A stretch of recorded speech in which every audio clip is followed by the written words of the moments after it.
what's one of them that can turn toxic if sort of taken too far? And sort of in your experience, have you ever crossed that line, and how did you course correct? Hello, everyone. Welcome back to the Growth Blueprint. I'm your host, Tabitha May-Tolub, and this is a very different kind of podcast episode. The bad news is my amazing co-host, Master Christopher Rappold, is not here with us today. I'm very sad that he is not here. It's definitely not the same without him.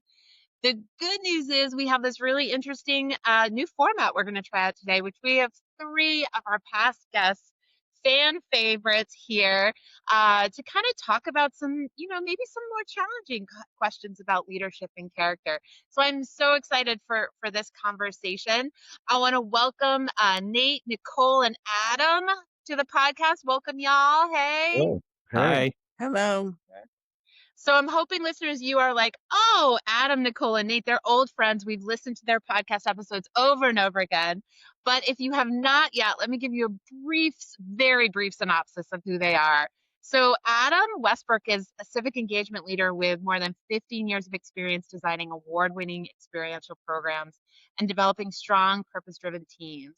Recognized nationally for advancing community partnerships, student voting initiatives, and institutional civic leader. We are so happy to have you here today, Adam. Welcome back. Thanks for having me. Awesome. And then we have Dr. Nichole Rich-Byrne, right? Did I say that right, Yes, Nichole? I that said is it right correct. this time. Yes. Who is an educational leader with more than 22 years of experience in training, coaching, program development. She is dedicated to helping individuals and organizations reach their full potential. She is skilled in adult learning, leadership development, and building strong collaborative teams that drive growth and success. Welcome, Nichole. So happy to have you here. Thank you. And last but not least, we have the amazing Nate Meleo, experienced educator, senior leader with more than 20 years of secondary education, is currently the Chief Employee Engagement Officer at Tabor Academy, also retired U.S. Air Force Reserve Commander and founder of Code STEM Academy, blending expertise in leadership, talent development, and STEM education.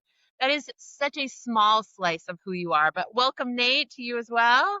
Thank you. Happy to be here. Perfect. So I'm so excited to have you all back here. We had such great conversations with all of you, some similarities, many differences, and so much good wisdom. So I thought it only fair to bring you back and ask you harder questions, because let's be honest, the last ones were curveballs. You answered them with the wisdom of Yoda, so we got to play a little bit. Does Right, that bring it on. sound good? All right. So Nate, I'm going to start us off with you, because I just feel like you were the most veteran of our guests. I think you're one of our very first guests. So, well, actually, before we do this, I'm gonna pull back. I want to give you all just a chance before I ask you the tough questions. Can you just update in a few sentences, each of you? What have you been up to? Since we last had you on the podcast. So, Nate, can we start with you, and then we'll just kind of pop around. Just give us quick updates. What you've been up to?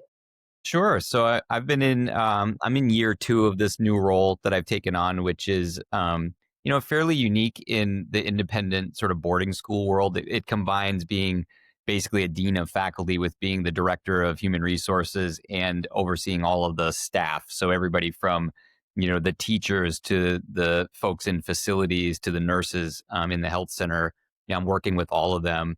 And sort of that intentionality that you talked about before, this whole sort of year of work is trying to build a system that supports every employee where they are and understands what winning is to them in their professional work, and then trying to really engage them at the personal level to help them feel like they're winning in the work so that the organization wins as a whole. So it's been challenging, but most of my time is spent just listening, and that has been a really rewarding, I think, hopefully for the people that I'm working with, but it's certainly been rewarding for me to listen to them.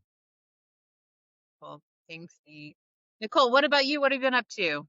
Well, so much, because I think when we last met, I hadn't yet opened the school here. We were getting ready to. So we've since opened Enriched Learning Academy. We just celebrated our year anniversary.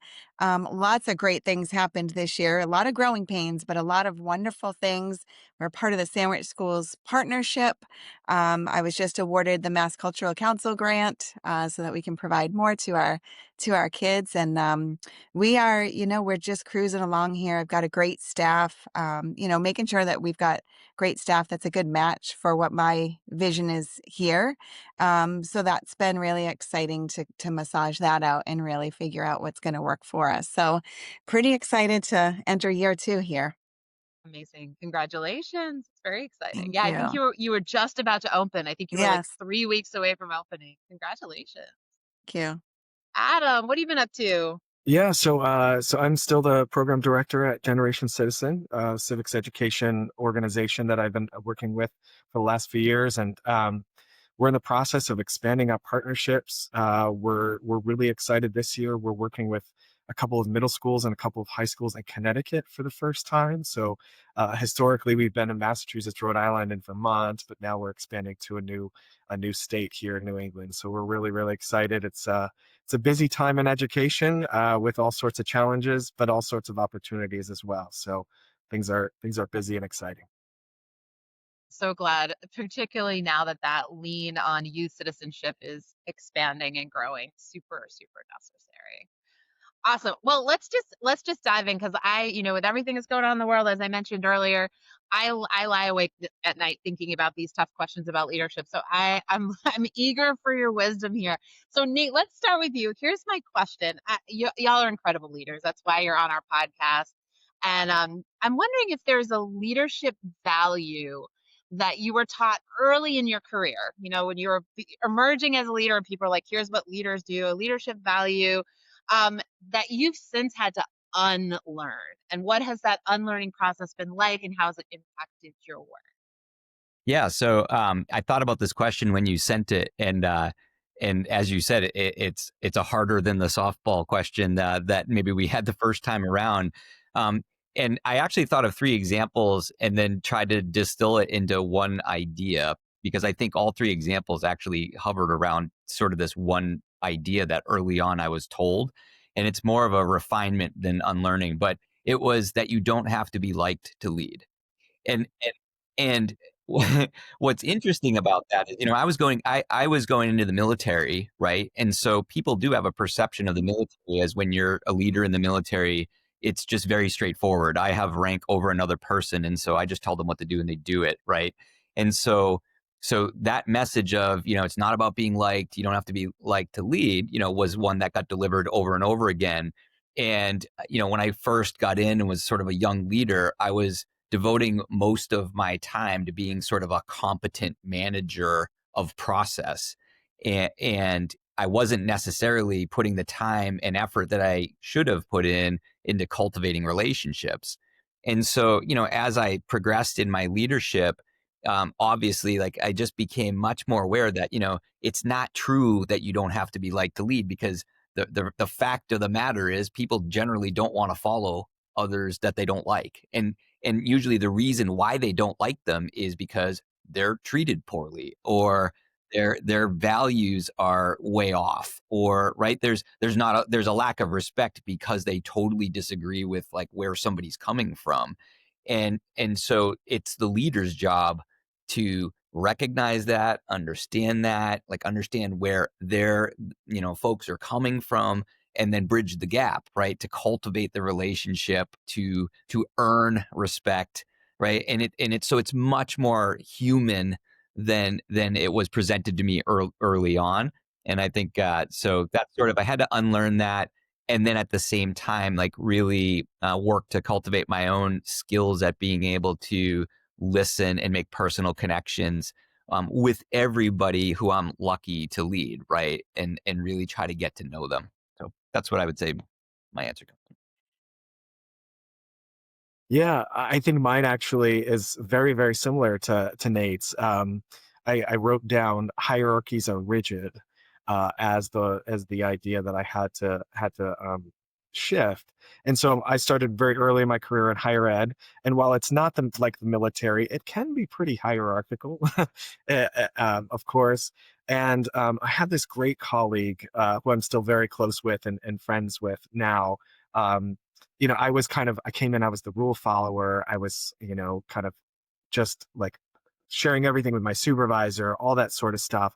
And my colleague came in and he kind of shared with me that there's play in systems, there's flexibility in systems. And at one point he shared with me that, he has a learning disability. And I do not.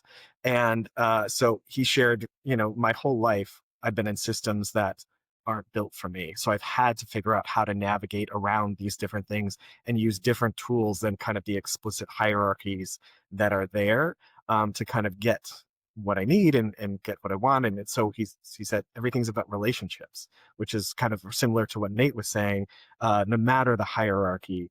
And so working with him was kind of like a mind-blowing, example for me to really say, oh, there's a lot more flexibility in these hierarchies, and I don't have to follow these as is, which I've carried with me ever since. And I'll jump in here. I'm just so fired up with this comment, because when I first entered into administration, I had to do a practicum, and so I was with the assistant superintendent of schools at the time, who was an amazing, amazing leader. And I remember she said to me, I don't care if they like me, but they have to respect me. But she didn't elaborate on that. So over time, I had to really observe and figure out what that meant, because I'd say, but they like her. She's loved. And then I realized over time, when you're focused on being liked, you're going to make so many mistakes. And then it's about when you have, I think the key there, though, is the mutual respect. And I think both Nate and Adam, it really shine in what they said, because when you're respecting the other people as human beings as well and what they're bringing to the table, it just facilitates that mutual respect, and it's just by default they end up liking you. Mm-hmm. I think that's true. And I think it's so great that you came back to that, Nichole, because I think sometimes you're right when we think, we do need to be like, we've seen studies that show that students learn better from teachers they like, right? But that doesn't mean you're falling over yourself to be like. That means you are engaging deeply with that person. That means you're able to have those hard conversations because of the trust that's been built and the appreciation that's been built. So I love that you circle back to that to kind of clarify what do we mean when we say like, because that's so key. So Absolutely. similar to this, but like a little bit different. I'm curious about the and I'm putting good for the audio people that are listening. I'm putting good in quotation marks. Those good leadership skills that I think all four of us would agree leaders have. What's one of them that can turn toxic if sort of taken too far? And sort of in your experience, have you ever crossed that line? And how did you course correct? Adam, you want to kick us off on this one? Sure. Yeah, I love this question. This is, I'm kind of laughing to myself because when I was at Suffolk University, which is where I was the director of civic engagement, my team we were very conscious of each other's leadership styles and very conscious of like asking each other, here is my strength, but my strength is also my weakness. So I'm a very analytical person. I think one of my strengths is being able to see things from multiple sides, which I think can be really, really effective, but obviously taken to the extreme can lead to analysis paralysis.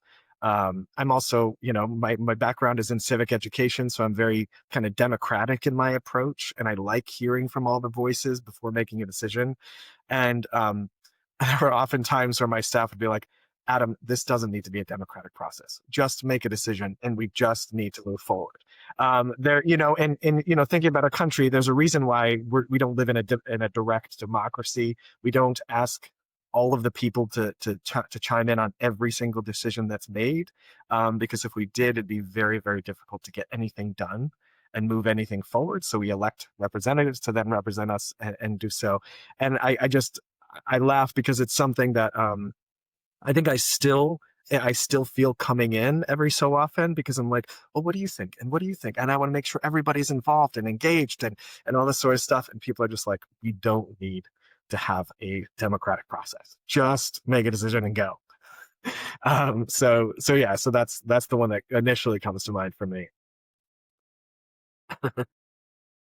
I love that too. I think that's so true. Oftentimes, our greatest strength is also our greatest weakness, depending on how we're using it or who we're with or the setting. I love that. Yeah. So for me, I was thinking about, again, like a leadership sort of thing that I learned, which is a really good thing to learn, which was leadership by walking around, right? That you want to be like present, right, around when you're leading. I think I definitely early in my career took that to an extreme and was like too present, right? Such that, I was being maybe perhaps a little suffocating for people. And finally one of my sergeants kind of pulled me aside and said, LT, like the troops love that like you come out and like see what they're doing, but they also are like can sometimes feel like you're watching over them, like you're hawking over them a little bit too much, and they feel sort of like self-conscious in their work because I represented authority in it.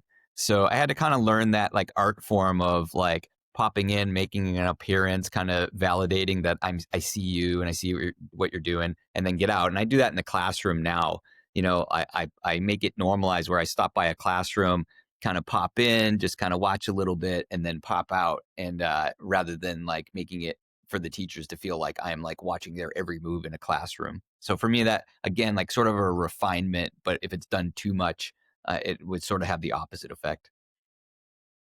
I can certainly identify with what you're saying on that one, Nate, because but mine's a little bit different. So here having a business now, it's me being out there and being around and observing everything, walking around, being in the classrooms, being with the kids, being visible for families. For me, it was more of I have to now keep telling myself, you need to get in your office. You need to do the important stuff, the behind the scenes stuff that's making this place work and making the place go. But then I have that fear of, I think maybe a little blend of what Adam, what you were alluding to too, is the fear that, they're going to think I'm making the wrong choices or wrong decisions, or if I'm not out there, how does that look, or what does that, communicate to them? So for me, I think my toxic trait is that being that overly committed to being visible and out there and not, pulling myself back, because the next thing you know, you're depleted and you're missing some of the more important things that also need to be done too.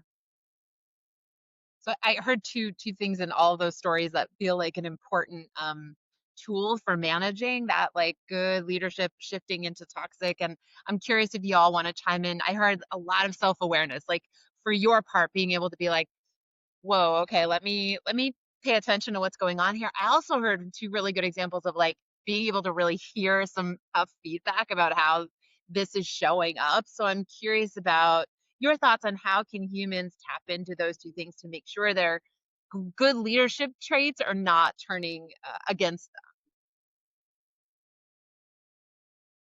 Sorry, I think one of the biggest valuable sort of traits that you can have as a leader is just humility, right? Like, and just you have to be able to take criticism, and take it for what it is, and then also have to have the courage to adjust and not be stubborn about how you do things. So I think that's critical in order for you to progress as a leader.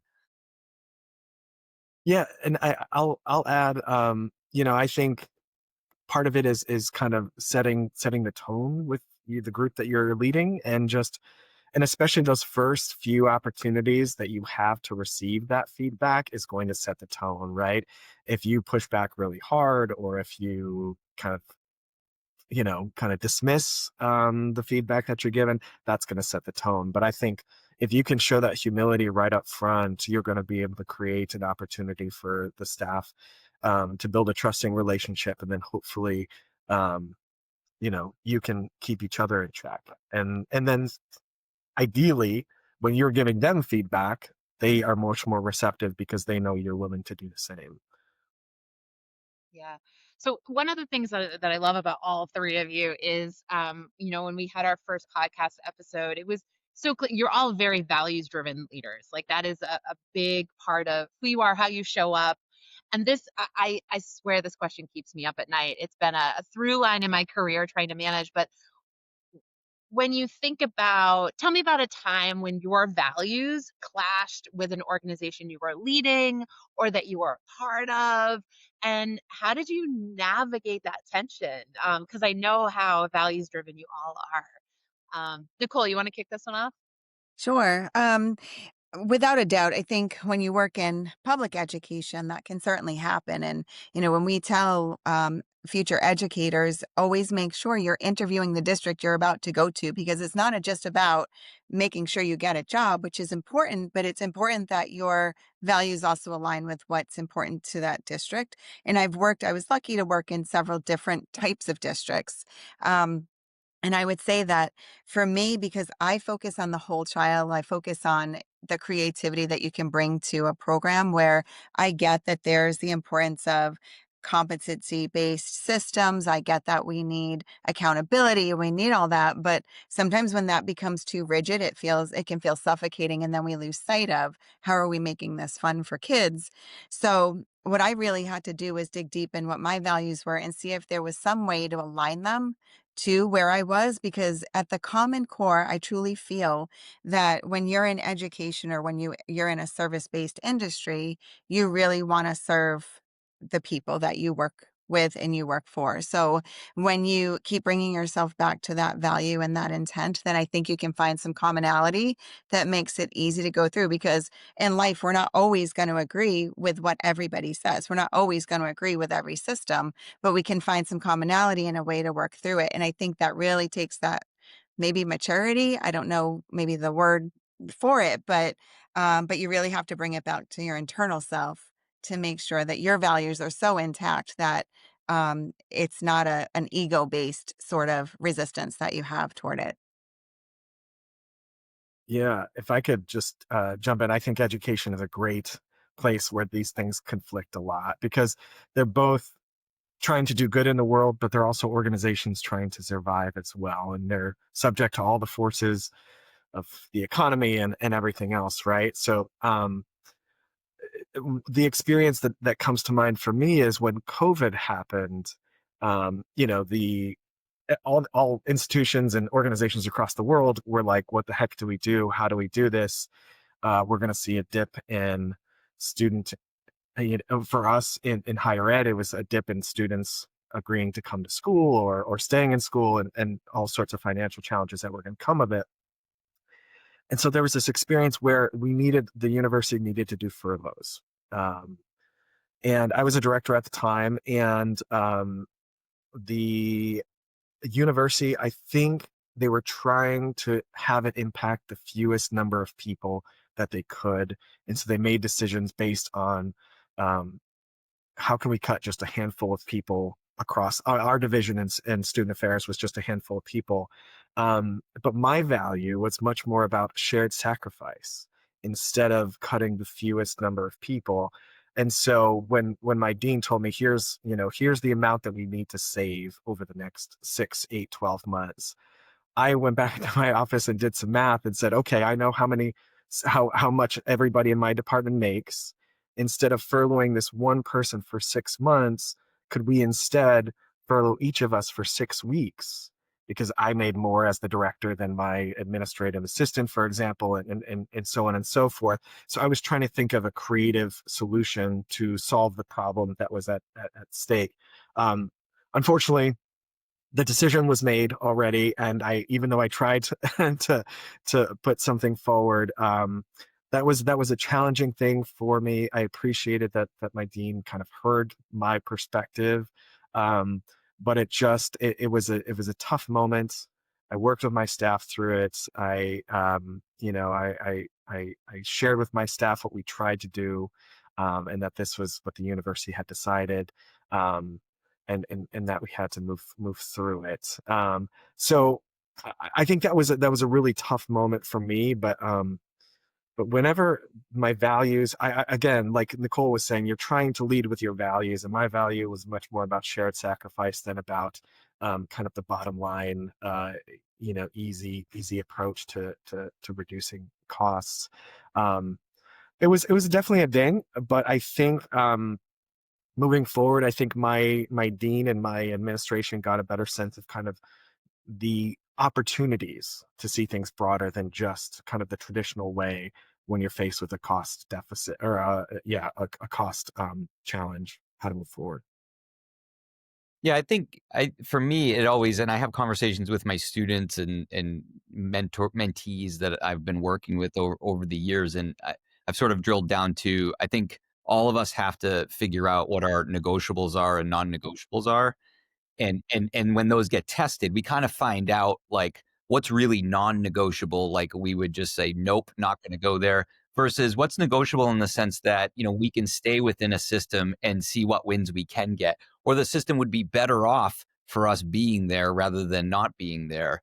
And, some examples for me that come to mind, I worked in a public school district where I just felt like the adults had given up on the kids. And in all my conversations, that's what was coming through. And I remember, and it was a great setup for me life wise. There was like no commute. There was like all the pieces were in place for it to be good for me, except every day where I went to work, it just came up against that value for me that was a non-negotiable. And I remember, telling my wife at the time, like, I can't be there. I just can't. I'm not going to be able to affect change in the way that needs to, and I'm not going to work in a system that's given up on kids, in my opinion. And so I left, right? So that was a non-negotiable for me. You can imagine though, it's almost like a Hamlet reference. It's like scholar and soldier, right? So in the military, come in that life, there are definitely times where your own personal values get really tested and put up against. You make this oath, right, to support and defend the Constitution, and that means that you've got to follow whatever process the governmental, which is messy to begin with, kind of comes through, and then that gets distilled down to this is what you're being told to do. So whether it was like individual policies, the second Iraq War was a hard thing for those of us that were kind of in, and we weren't quite sure, but it did, you got your orders and it came down through a process, right? And there have been policy decisions over the years where I've gone into like, my commander's office and said like, in order for me to feel like, this is kind of like what Adam was saying, in order for me to feel like I can stay here and continue to do this work, this is the decision I'm going to make according to my values, which I'm lawfully able to do. And I just want your support. Like, don't, like that you wouldn't override that. It's my decision to make, and you let me make that decision. And for the most part, I've been able to kind of, in my military career, was able to kind of get there. But certainly came up across it. And again, you've got those non-negotiables and negotiables. I think understanding those is really important. I love that. Almost like there are core values, which are kind of like they make up who you are. And if you are in a space that's not supporting that, that is like, that's going to change who you are or attempt to change who you are, versus kind of those operational values, which are, can I work with this? Can we be creative? Can I impact some change within that? I love that idea. So along those lines, I'm curious, so these questions that I'm asking have come from like all these conversations we've been having with incredible leaders in different settings where we've been trying to find through lines. And these questions is kind of the like, okay, this still feels like dissonance. So like, this is why I'm coming to y'all. So the other one that comes up all the time is this idea of authenticity, which has come up in almost every podcast episode we've done in some way, versus strategy. And this idea that if we are authentic, good people showing up for the right reasons, we're not going to get anything done, right? And so there's still kind of that belief out there. So I'm curious to hear from you all. How do you balance? Because I know you all are very authentic people with very clear visions for who you are and how you operate. How do you balance that with getting stuff done, and how do we deal with that tension? Adam, you want to start this one off? Sure. Yeah, I love this question, and I think it's it's a really important question, and I think especially working with young people, it's a really important question to talk about, because I think we don't want to set them up to assume that any organization is going to be perfect, is going to be 100% living up to their values. But essentially, any organization, like any relationship, is going to be a little broken. Is going to be a little bit imperfect. And I think that's really important, right? Like, it's really, really important. And I would go back to what Nate was saying about really kind of figuring out, being clear and doing some work and self-awareness on your own values, and really being aware of like, okay, what are what are my non-negotiables? What are the things that I cannot do? And I think we've had a lot of very public examples of this. I'm thinking about people like the Alexander Vindmans, the Adam Kinzingers, the Liz Cheneys, the people who have like really, put everything on the line and say, I know this could cost me my career, but I'm going to do the thing that is true to my values and true to my integrity and speak truth to power here. But I think in general, every system is going to be a little bit broken. And the trick is not to try to make it perfect. The trick is try to make it better. And I think about Barack Obama told his staff this all the time, right? Is don't let the perfect get in the way of the good. And so I remind my staff about that a lot. I work in a small nonprofit. We're great, but we're very far from perfect. And there are all sorts of weird, organizational challenges that happen and processes that happen. So I think just being really, really clear about where your values are. If you're asked to do something that really feels like you're going against your own values, you have to make that decision like Nate described. It sounds like personally, in your personal life, though that school was a great fit for you, sounds like it was very convenient in a lot of ways, but I really commend you for making that decision and saying, but I can't be here because it just is not the place where I can do the work that it feels good to who I am. So I would just kind of double click on what Nate was saying. So I would say along the lines with this, the thing that came to mind with me is going back to the awareness, but I think the awareness of the communication and what you're communicating, because being authentic means we're being honest, we're being vulnerable, but there are times when we can't be 100% transparent because and whatever we communicate can either continue to build the momentum of your team or it can break the momentum, and having such an awareness of the way that you're communicating that. So if we don't have the faith in something working or that something that's going on behind the scenes, but we do need to share with the staff, you have to be careful of the way it's communicating, because sometimes there can be a tendency for some people who aren't in a growth mindset, they can latch on to something if it doesn't feel good. And then it scares them and they want to leave and they want to run. Or, I think what I find too is momentum building really comes from the leader. And when you can find the people that have that similarity, it's easy to establish the team that way, but it's just not, what we usually typically have. There's always these dynamics where everybody comes in with a different background, different sets of experiences, and they're bringing that into it. So I think the awareness of the communication and your transparency is vital to manage that tension between the two. Yeah, I mean, I look at it this way, and I tell new teachers all the time that they need to be themselves in the classroom and figure out how they, with their own authentic personalities, can effectively work in a classroom. And I said, because students absolutely are like the best at sort of sniffing out the teachers that are fake, right? They're the best at it, right? They have conversations with kids and they'll just be like, so and so, like, acts like a phony, right? Like, or whatever. And I think the same is true for leaders. I think when leaders are getting up there and they're almost trying to do a shtick, or they're trying to be the example of a leader that they read about in books, or that they're careerists, right? That are like clearly sort of like looking out for their own careers. And so when the big boss is coming through, they put on a show and all those things. I think all those just totally derail leadership credit, right? The credit and trust from the people. So I think you absolutely have to be your authentic self. But I think to the points that were made, you can work on your authentic self. Like, it's not an immutable thing. It's something that, like, you can sit there and recognize maybe your strengths and weaknesses and continue to develop who that authentic self is, and then utilize your skill sets to navigate the strategic challenges, that you come up against, but never against the grain of who you are as a person, right? That has to be a core. and then you utilize kind of your particular strengths and skill sets to navigate that world of strategy and bring it to bear to achieve the desired result.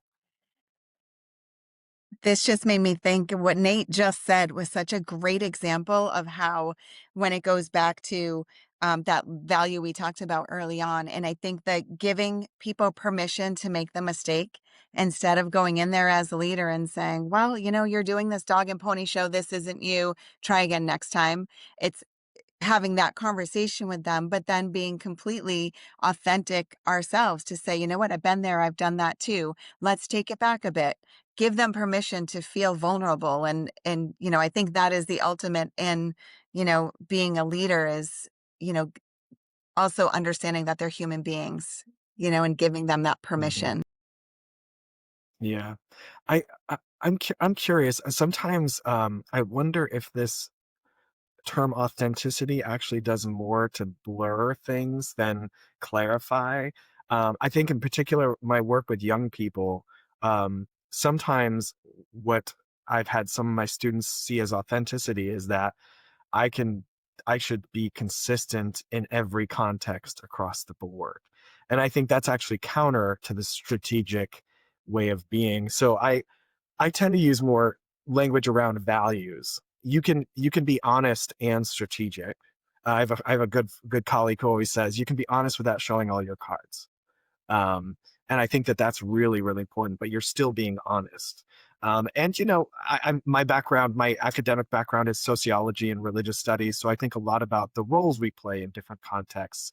And when I was teaching, I gave this example of, I have a family member who has always baked all throughout my life, and between us and everybody listening, um, she's not great. She's not great at baking, and she would always ask us when she would ask, she would give us the pie or whatever, and we'd eat it, and she'd say, "Well, what do you guys think? Do you like it?"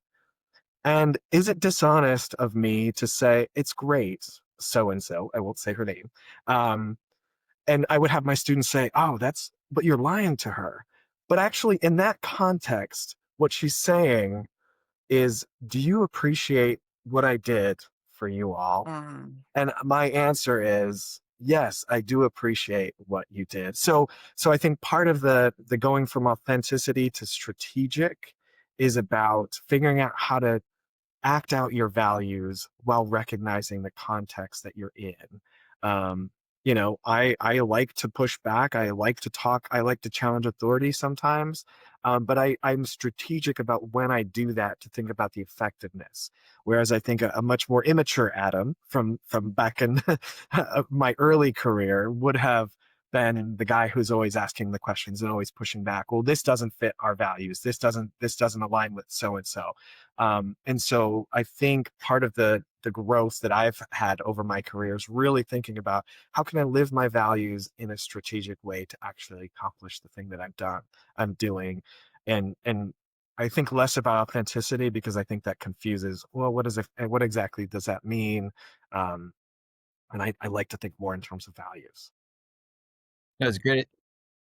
As I was hearing you talk, Adam, I was thinking about some conversations that I have here in school with students about dress code. And it was like about, the students who kind of have an argument of I should be able to wear whatever I want to be able to express my authentic self, right? My true self. And that leads to a conversation about, right, but the context matters, within this system, we wear, this and you have like latitude within that, but it's different than the latitude that you have when you're in your home, or you're on the beach or whatever, right? So that context matters. So, that just it brought to mind conversations that I have with students that are similar.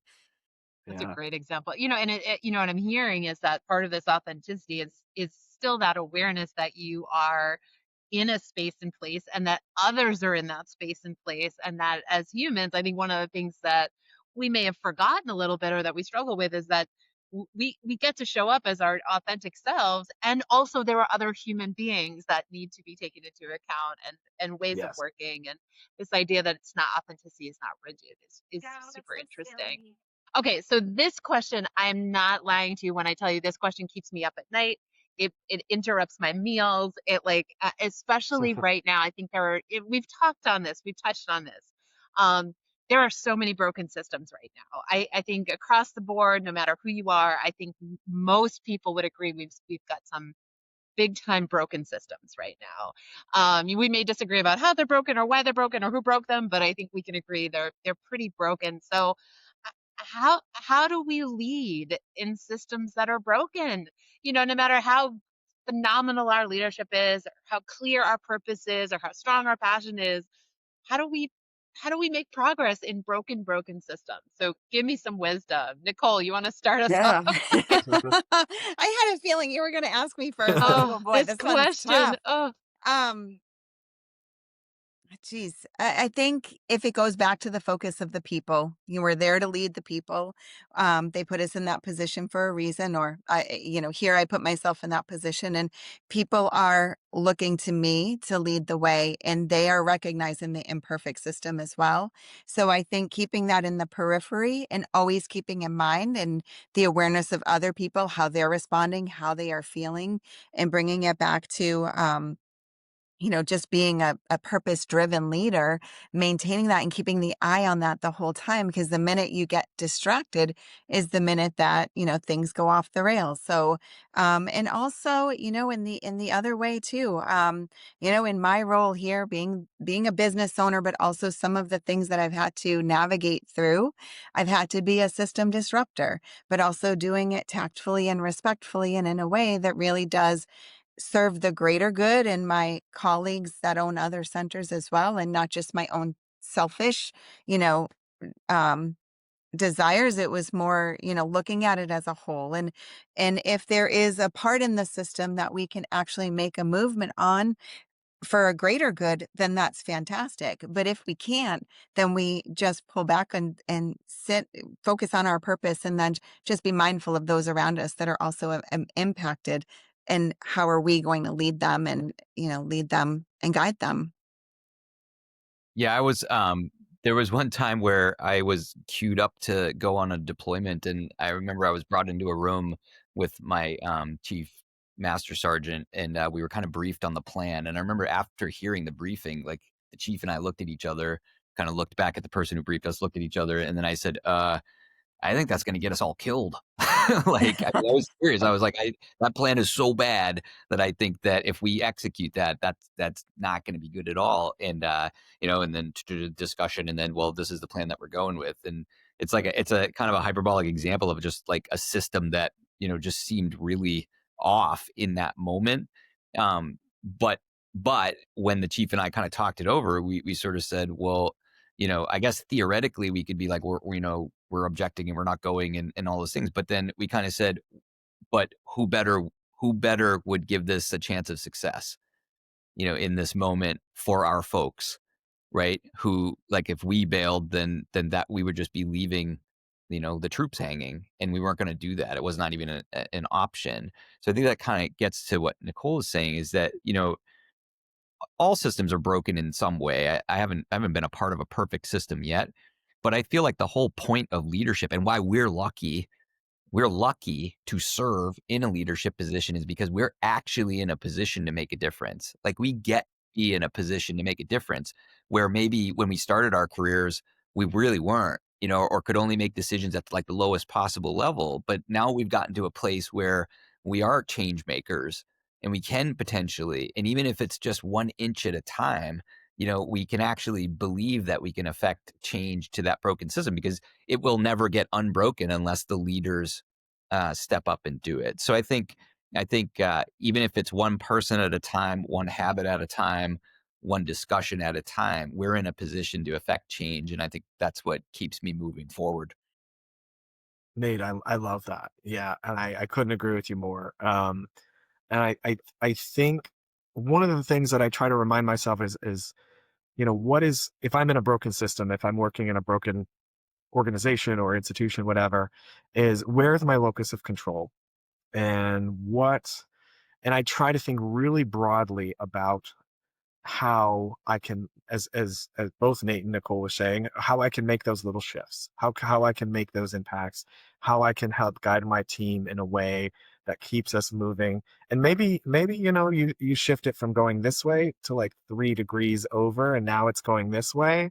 But I actually think that it's really important because that's how most change happens, right? Most of the time. So I think we don't want to set ourselves up for success to be like, okay, I'm entering this broken system and I'm going to fix it. That is a misguided project, but rather, how can I shift things from going this way to going to a little bit more to make it a little bit better than it was when I got here? Um, and I mean, I think this is everybody from a teacher all the way up to the president of the United States, right?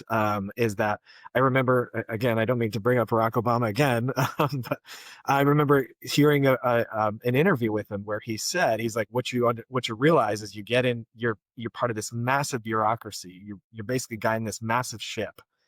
And at best, you over 4 or 8 years, you get to move it a degree or two. And hopefully 30 years down the road, that 2-degree shift has shifted the direction in such a way that really it impacts. And I think that's a great way to think about working in an organization or an institution. And it's a great way to stay humble too. Is that you can't do much on your own. You have to work with other people, and what's actually possible is probably less than you hope. But that is still really, really important. And I don't mean to set the bar low. I actually think it helps me become more effective and to celebrate the wins and to celebrate things moving forward. So yeah. Really appreciate that. Yeah, I think that, leaning into that, the courage that it takes to be a leader. And also, Nate, I love the gratitude piece. That I just wrote that down because I'm like, that's kind of what I'm going to hold on to today. The idea that like we are lucky to be in a position where we can impact change, and that just that gratitude for that position, I think, can help us through some of the trickier, stickier times where we're just beating our head against the wall. So I really appreciate that. All right. Well, we sadly, I warned y'all. I just could talk about this all day. But before we wrap, I would love just some words of wisdom from each of you. So just some brief words of wisdom to take away for our listeners about just when leadership is hard, when it's tricky, especially character-driven leadership. Give us some Yoda words of wisdom here. Adam, you want to kick us off? Gosh, Yoda words of wisdom. I know that was a high bar. I know. Yoda is a high bar, even higher than Barack. I understand. I think for me, take solace in being honest about the challenges and honest about the wins. I think, and recognizing both of those things. I had a mentor very early when I worked at Habitat for Humanity. She was the executive director, and she used to always say, you have to have a good balance of both. You have to celebrate that we built X number of houses this year, and so many more families are in, stable environments where they can raise their kids, and there's so much work to do. But if you focus too much on one side or the other, if you focus too much on celebration, you get complacent and you don't do the work.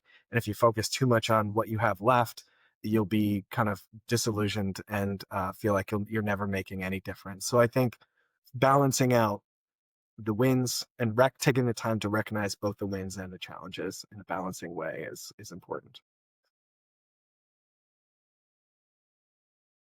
Yeah, years ago, I was many years ago, I was training for a marathon with a friend, and we'd go out and we'd do these ridiculously long runs, 20-mile runs, right? Like, which, halfway through we would just be like, why are we doing this to ourselves? But to help ourselves get through, we formed an expression that we would say to each other, this is easy. You just pick them up and put them down. Just pick up your feet and put them down. Doesn't require anything more than that. And he and I were a coworker, and that sort of extended to as coworkers. When we had particularly hard days, we'd look at each other and we'd just be like, pick them up and put them down.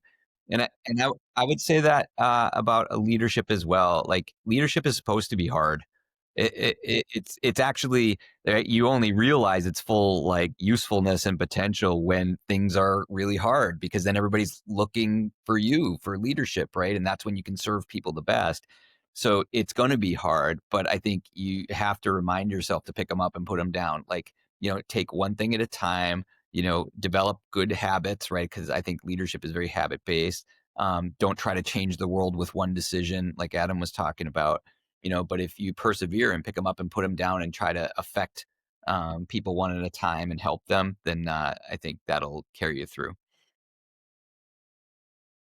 All right. So for me, what I do on those hard days is I always remind myself that the hard days or the challenges are there to remind myself of what's inside of me that I can bring to the surface to keep pushing forward.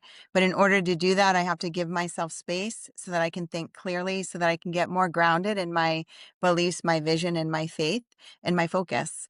And, if you go back, I don't know if anyone here is familiar with Robin Sharma, but he believes everybody's born with a purpose and with greatness inside. And so sometimes we need those hard days to remind us of our greatness that's inside so that we can use it, for what we're doing, for the work we're doing.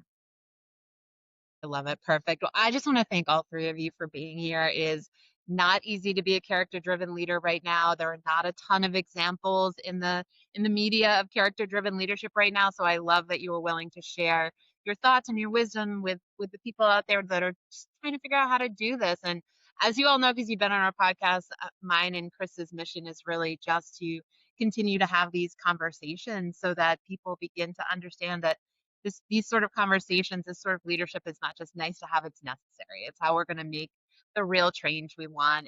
It's the oxygen that organizations and businesses and communities need to be breathing. So really, really appreciate y'all being here. And for those of you listening, thank you for listening. So glad we got a chance to bring you these amazing guests one more time. I just want to thank you on behalf of myself and Master Chris, who is not here, for listening. We want you to please share this podcast. Please subscribe. Please rate and review. I've been told by my podcast consultant that we need people to rate and review. So Christine, I'm telling people to rate and review so we can spread this message with others. Continue to attract amazing guests like these three humans on my screen right now. And I promise you, we're going to do our best to continue to make every episode packed with wisdom, strategies, and steps so you can keep improving your container, strengthen your leadership, and motivate your character-driven purpose. So we look forward to the next conversation. Thank y'all for being here.